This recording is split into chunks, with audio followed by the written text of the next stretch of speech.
Welcome to podcast number 193. I'm sitting on the Wiggly sofa and I'm joined today with Richard. Nonetheless, yes, indeed. How's your bottom? Well, yeah, could be worse, but mustn't grumble. Can I see it? No, you can. Right. You're more than welcome. I'm not entirely sure. Might change things between us. Good Lord, listener. Ooh, I say.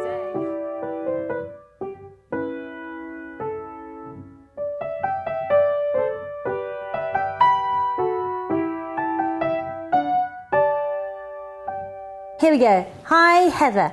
Loving the podcast as usual, but was a little concerned yesterday when I listened to hear Richard advocating feeding dead rodents to hens.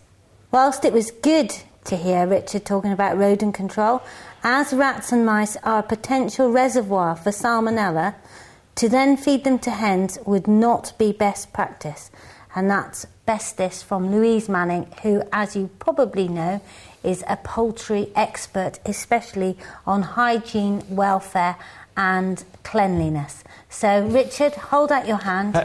I should say this morning there was a poor unfortunate wood mouse in one of the little nippers in the shed, and he winged his way over the top of the deer fencing down into the chicken run, to a great delight of all the little hens in there that could tussle with it. But yeah, I mean, I'm sure she's almost certainly right. But the reality is that my chickens seem wonderfully happy when they've got a little mammal to deal with. Hand out, again. You just won't take your medicine, will you? That's the trouble with you. You just have to come back, don't you? I know. But. There you are. But. Thanks for your thoughts, Louise. Louise Manning, have we met? Yes, you have. She's a Nuffield scholar and she's a water whiz kid, and she runs a blog called Poultry Discussion. Right. So I think you've met her. I think I've certainly the name rings a bell. Or it's quite famous. Read some stuff. Yes. That she's written. Possibly. Yep. If you want to go to her blog, put in Poultry Discussion into Google and you'll find it. And she's got another one called The Human Imprint, which is also pretty interesting. Excellent. So thanks for that, Louise. I have smacked his bottom on the saw. Right, we got tons of feedback from the Set Aside podcast. But first of all, we are going into the mealworm shed because everyone really enjoyed our little chats with Noel, because she's got that glorious accent, that Irish accent. Irish lilt. So we will go and listen to Rachel and Noel, who are in the mealworm shed. I think they're making nesting spirals. Excellent.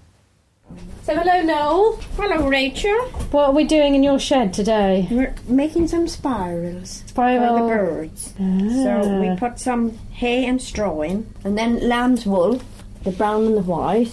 Then we put some feathers in. So we've been talking about me making nesting spirals with you for about a year, haven't we? Yes. Since I first came to Wiggly Wigglers, and we haven't done it yet. No. So I'm glad that at last I'm now going to do it. Yes, that'll be fine. So I've got the spiral bird feeders. Yes. And what am I stuffing in it first? Hay and straw. Okay. If you just do hay and straw like this. A handful of hay and straw. Yes, mix, and I just put it in between the. Pull it down. Yeah, that's it. How'd you get it in? You just pull it like this, Rachel. Okay, I'm doing it. Like that. Where does this hay and straw come from? Do you know? It comes from the farmer fields, and then we do usually get our wool, lamb's wool, from Alison. Okay, from her warblers. For her sheep. From her warblers, aren't they? Oh, they have a funny name. Yes, they're brown, isn't it? So I've opened it out a little bit. Is that enough in there, do you think? No, you've got to put a bit more. Oh, okay. Like Another this. handful. Yes. Pull it like that and put it in each. Okay. All right then. Okay. That's it. Yes. Right. So now we're going to have some nice sheep's wool. Yeah, I'll put some of this, whatever it's called. It's quite wiry, this one, isn't it? It is, yes. I'd sooner have something softer. But the little birds won't have like a soft So you're nest. making sure, you're my quantity control here, aren't you? To make sure that I put the right quantities in. Put it down now, because that's easier to work on the top. Okay, and I just stuff it in anywhere? Yes, just turn it around and just put bits here and there. Mm-hmm. That's enough now. With that. Oh, okay. And then we'll have some. You might want to put some brown because this is it's a very different oily. colour. Yeah, if you put a bit of brown, it just makes it look. Yours is fatter than mine, and it's got. Mine's really thin. You carry on with that one, and I'll had to- sort this one out. Nola's had to take over my particular nesting wreath because it's up not up. Time, so you can't just. I like this wool though. This wool's lovely, isn't it? It is. This is really oily, as you said, isn't it? It is, yes. Save on hand cream, make nesting wreaths. Yes. There we are. And spirals. Nesting spiral. We're not making a wreath, are we? We're making a No. spiral. Put then a few feathers around. Okay. I have some feathers here. And where are the feathers from? Rachel, when she has pheasants or Yeah, she Oh, breeds did she? pheasants, doesn't she? Pheasants. thing, and then she Look at that. That's a huge, beautiful. beautiful white sack just Yes. full of feathers. I feel like I want to just dive right into that, Noel. Yes. Look at the beautiful. And then you just stick your feathers around look and make at it this. look because they want feathers for their nests. The little birds. See, I have So some up front, pretty. and then it'll get busy for, I suppose, I don't know. You can have them in the winter or up. They're nice things to give for Christmas presents, aren't Yes, they? they Things are. like that. And And then- the wreath as well, so you can put it on your door. Yes, you can. You can put little sprigs of holly and it'll make it look nice. And then the birds can have it after. I do be busy Christmas time on the wreaths. Because we've got to get willows for that. Where do we get the willow from? I think Richard, He has a source. yes, he has. Yes. So I don't have to tuck these in, as long as I just stuck No, gently. just stick them in gently. that's all right. How does that Yeah, look? That's all right, yes. I might have to get the camera and come down and take a photo Yes, in a minute. your one. Of mine. Take that one and say, yes, I've done that one. Right. Mine looks Yes. smaller than yours, though. Does that matter? No. Should we weigh them? Now, Noel, tell me what you're doing when you're not making nesting spirals. Well, in the morning I come in, I do all the tubs and bags for Sylvia. And what's that? The mealworm? The mealworms, 500 grams, and then I do a lot of tubs. You know, when we're very busy, I might do maybe 800 or 900 tubs. In a day? Yes, in No. a day, on my own, yes. And then I do bags. When we're very busy, the 500 gram bags, I do about maybe over about 160 when we're really busy. My And then there's mini mealworms. And then when I'm not busy, I do mealworm food. Then I do ceramic beads. Then I do raisins and sultanas. And are you happy in your little shed? I'm very happy in my little shed. Normally you have the dogs with you as well. I have toast and jam, a lot. in They're here probably with me. outside. I might be going round with Kevin round the yard. I've got plenty to do if I'm not busy with the mealworms and things. Then I got in the mealworm shed cooler, tidy that up, sweep it and arrange all the trays around. And you don't ever end up with going home and finding mealworms in your pockets? Oh yes, I do. Do I you? find them in my bathroom. No! Well, sometimes they stick to my jumper, and then if I don't shake them off, Yeah. or they get caught like that. In your when cuffs? Yes, my cuffs and in the bathroom. And Kevin said there's mealworms in the bathroom. So I take my work home. Oh my do. goodness! Then I do seed, flower meadow and grassy meadow, do 10 grams, 20 grams, 50 grams. Lovely. All that I do. And do you use the stitching machine? Oh, yes. Because when I've tried to use the stitching machine, it's kind of scared me a little bit. It did scare me at the beginning because I was I was getting on the line wasn't straight. It would start there and then it would go Go that off. end. Yeah, Yes. but now it's, well, God, I don't know how many years I've been. How many like years that. have you been working here now? I'll be 6 in September. Oh, I started painting beehives did you? first. For just 3 days I used to paint the beehive. And then they got me on to the mealworms. And this is where I am. Because I got so used to it, I just... You're super efficient. You're just a super efficient mealworm packing machine. Yes, I am. I am, yes. I'm so good. There we are, Rich. Listen, I know you've been to the Master Composters Conference. Indeed. Up at Garden Organic. Indeed. I went there the year before. Oh, no, last year. Of course, it was last year. and did a spiel about worms and bokashi. But interestingly, I didn't really get much chance to talk about bokashi last year. This year, slight change of plan. One of the guys that works for Garden Organic was talking about worms and wormeries. And consequently, I hope he was talking about our wormery. So I think they were. Our wormeries were amongst the examples that they were demonstrating. Yeah, sure. And they were talking about the Wiggly lime mix and worm treat and bits and bobs like that. But so Fishbourne's Jen on wormeries was kind of surplus to requirements this year a little bit, but they wanted me to talk about EM and new composting technologies nonetheless. So anyway, I did that. It concerned me slightly. I thought, how can I talk about bokashi for 50 minutes? But as things, I'm sure you could manage it. As things transpired, it seemed as though there was still a great deal to talk about. 50 minutes about pickling rubbish. Yeah. Yes. And it wasn't a problem at all. I mean, I often think, how am I going to achieve that? But it's funny when you're thrown into these situations, it all seems really straightforward. So yeah, big throng, big audience, and it was a kind of last workshop of the day.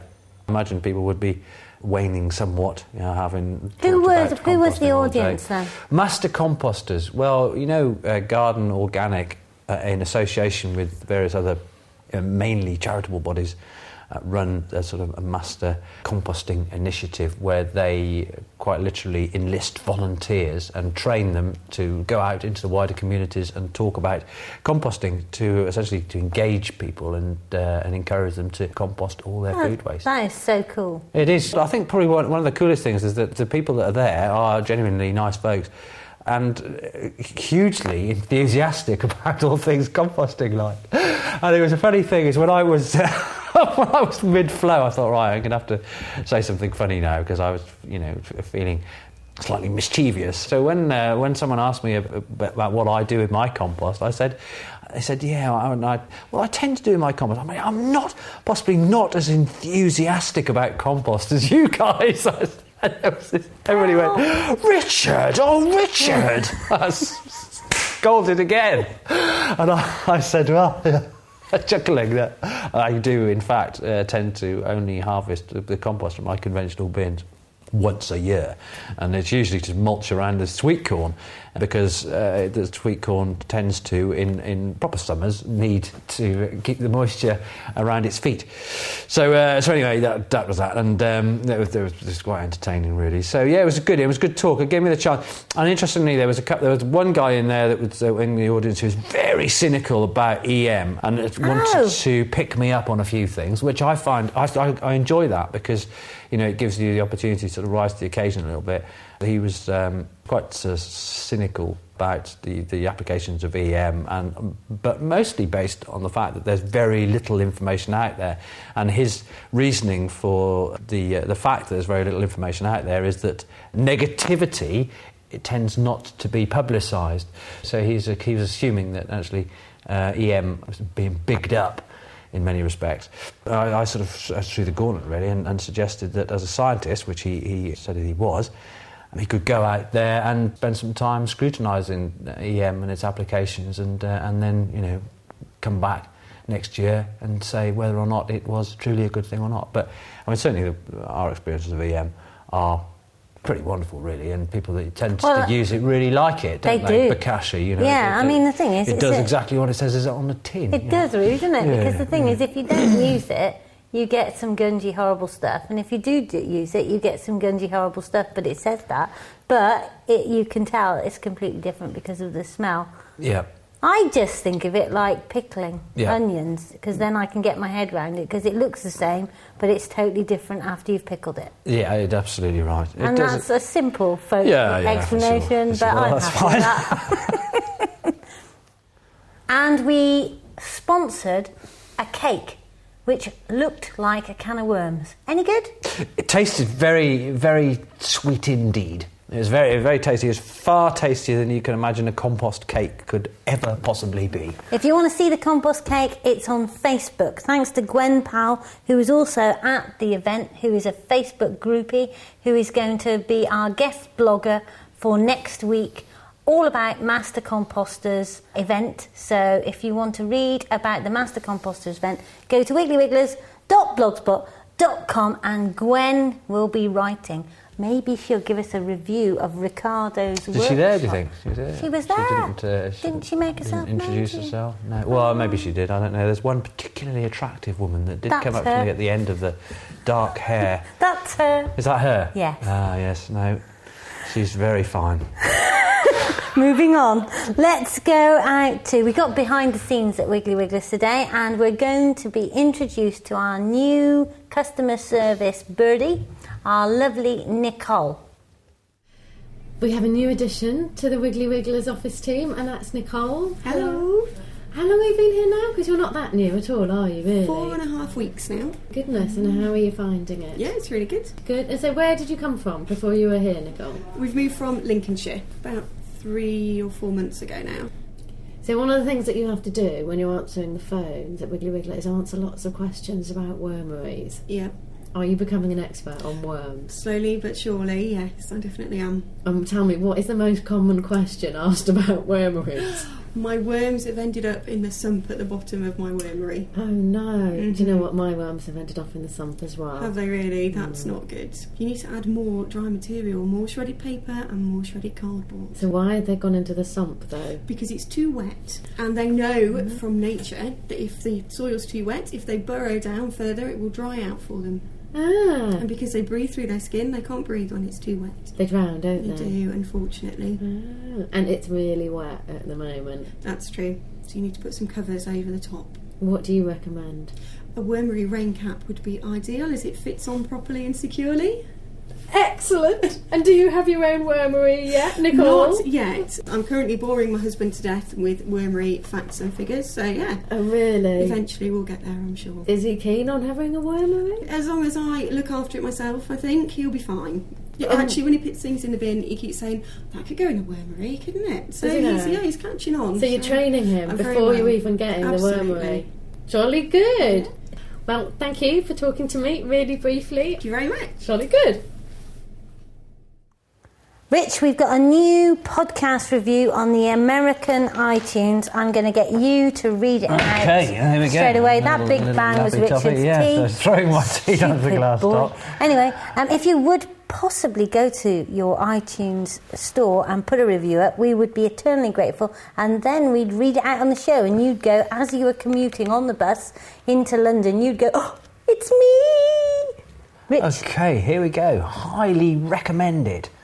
Is this the one? Is this the right one that I'm supposed to be reading out? No, it's the one at the top. Okay, oh, well, it doesn't take much reading, does it, really? It's one little line.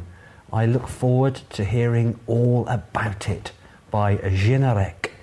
You've opened my eyes to many issues that I was never aware of. An educational and entertaining use of time. And he's obviously conscious of time, given the expounding of sentences in that review. Okay. Here we go. Remember the Set Aside podcast when I had my bit of a rant about patronising lobby groups who had written to the Telegraph? Yeah. Well, we had a raft of feedback on that podcast. And if you'd like to go and look and put your comments up, go to the blog, because the blog is an explanation of the rant, and also I wrote back to the Telegraph and explained my point of view on request of Rachel Harris, who's a member of the CPRE, etc., and also works for them. She said, you must go and put your views back. So I've done that. But here we go. Let's have a quick insight into them. So Stan says, oh, those naughty thick farmers with their ancient tractors, cider-making, straw-munching ways must obviously be guilted into giving away lumps of land to turn into wildlife reserves. Smiley. Back off, Brussels. Take task with your local councils first. Millions of cubic yards of nature-rich hedges are destroyed by the highways departments each year in a bid to standardise the levels for road users. Look at all the brownfield sites that could be used for wildlife and consider grants rather than demanding productive land from agriculture. It's all very well looking at birds and badgers, but sometime soon they may well end up looking like food if farmers are fined for not growing food.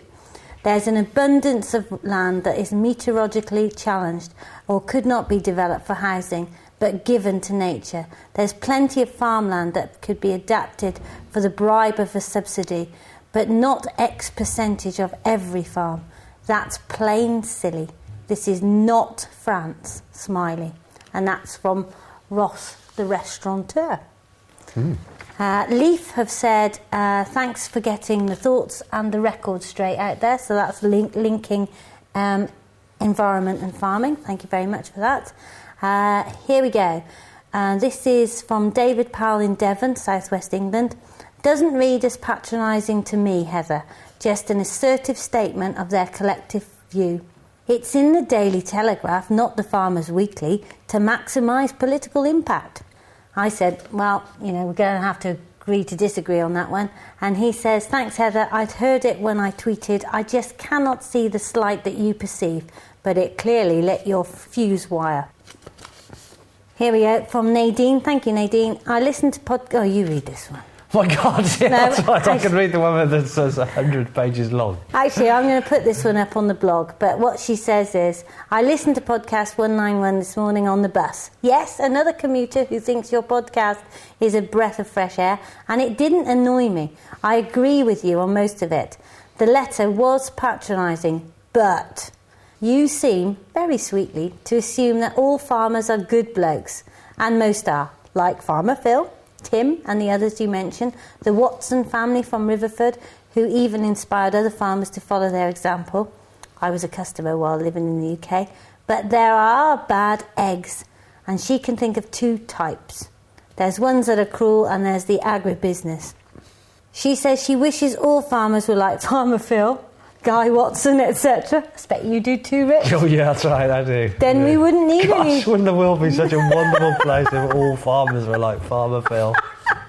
Then we wouldn't need any environmental schemes or badger protection groups. Unfortunately, this isn't the case.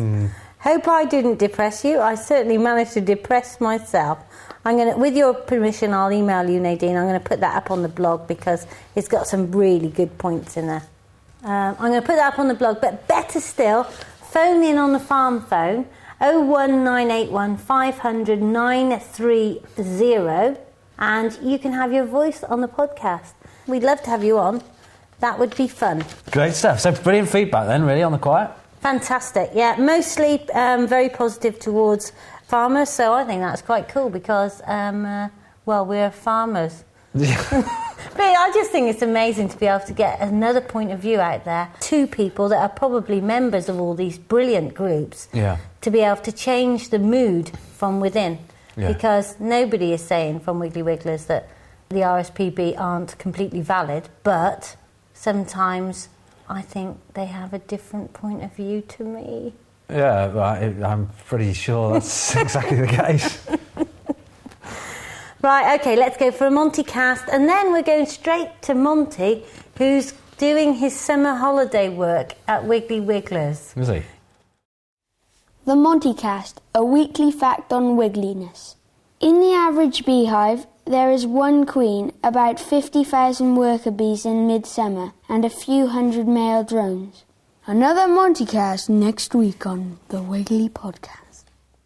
Here we go with Monty and Rachel down at Wiggly Wigglers with Monty's first job. Go on, Monty. Tell me why you're helping in the office. Is it because you want to earn lots of money? Well, there is that aspect, but I also want to make my mum's business very very well known. It needs a lot of can of worms instructions, which I staple and do that. And I can make it win the Chamber Awards every single year. The Chamber of Commerce Awards, is that? Yeah. And did we win this year? No, we won last year. Is that because it hasn't I don't think we entered this. But weren't you telling me that the main reason for working in the office is to... make my mum's business the best business in the world. Yeah, go Monty. You're so hot. Farmer Phil's on Twitter. He's doing really well. He was retweeted 12 times yesterday for, the organic farmer statement about how food was not nutritionally proven as better. Oh, yeah. Somebody had put up that it means that it makes better farming, and he put up organic food does not equal good farming. Good farming equals good farming. Whether or not you're organic, you can be a good farmer, which was retweeted. That's true, that's true. Yeah, certainly. Yeah. Which I thought was interesting, and retweeted. But obviously a good organic farmer is better than a good conventional farmer. But of course that's not you, Rich. that's not me. I'm not a farmer, no. You aren't you? No. You're not a farmer? Nope. And you've got animals that you kill to eat? Sheep and chickens. Oh, yeah, well, I'm a person that tries to rely on others for his domestic inputs as little as possible. Not a very snappy title. Have you thought about saying farmer? I used to work years ago, and my job title was... Did you? Yes. I'm trying to think what it was. It was Community Environmental Appraisal Officer. Community. Yeah. Now, if you go into a community group. Yes. And introduce yourself as, bearing in mind it's kind of some of the community groups that you kind of face with, nice, wholesome people nonetheless, but probably slightly bewildered by people with ridiculous job titles. So I had to abbreviate that title in no uncertain terms. Did you call yourself a seep or a the organisation I worked for were quite keen on using that title, but I thought this is twaddle, so tricky one that. Dear listener, have you got a corking job title? Because we'd like to hear it. Yeah. If you are a community environmental action post holder. Anyway, moving on. Listen, we've got a really exciting time developing kits coming up. We've got all sorts of kits that we're going to put together with some new packaging, and oh gosh, it's all happening. So we will be ending our podcast series next week. Nice. So the natural end to the podcast series will be 194 episodes, whereupon we will have a break. We're going to do something special for the 200th then? We are. What will that coincide with, do you think? The 200th, the harvest, possibly?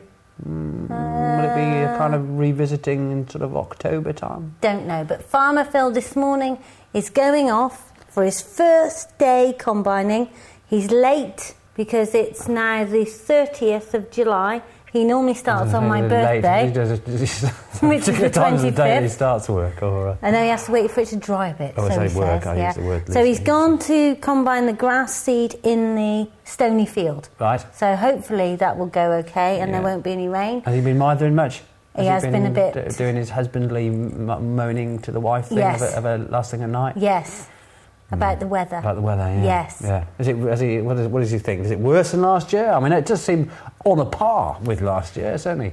He's currently still hopeful, but because of last year, he's less hopeful than usual. Yeah. But we need 6 weeks of good weather, which... there's no chance, I think. Right, okay, thank you very much. So we will be... Our last podcast in this series will be next week. We hope you join us. If you want to follow us on Twitter, you need to go to Twitter/Wiggled for me, and for Farmer Phil /Farmer Phil with no E. And Richard can't use Twitter because obviously he can't communicate in or have 140 characters to do something regularly, which is often a bit of a trick, really. So it's goodbye from us. How do you manage to be so consistent with things like Twitter? Because it only takes 2 seconds. Okay. And I love it. Okay.